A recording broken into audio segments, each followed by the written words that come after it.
বিসমিল্লাহ। আব্বু, তুমি কি দিয়ে ভাত খাচ্ছ? আলু দিয়ে। আমার অনেক আলু পছন্দ। তোমার পছন্দ আলু? যে আমি কাটা বেছে খেতে পারি। কাটা বাছে খেতে পারো? মাছের কাটা বাছতে পারো তুমি? জি। মাশাআল্লাহ, তুমি তো বড় হয়ে গেছো, শিখে ফেলছো মাছের কাটা বাছা। হ্যাঁ। সবাই ভালো থাকবেন, আমার ছেলের জন্য দোয়া করবেন। আল্লাহ হাফেজ।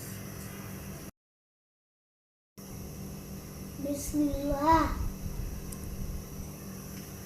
আব্বু, তুমি জি। কি দিয়ে ভাত খাচ্ছ? আলু দিয়ে। আমার অনেক আলু পছন্দ। তোমার পছন্দ আলু? যে আমি কাটা বেছে খেতে পারি। কাটা বাছে খেতে পারো? মাছের কাটা বাছতে পারো তুমি? জি। মাশাআল্লাহ, তুমি তো বড় হয়ে গেছো, শিখে ফেলছো মাছের কাটা বাছা। হ্যাঁ। সবাই ভালো থাকবেন, আমার ছেলের জন্য দোয়া করবেন। আল্লাহ হাফেজ।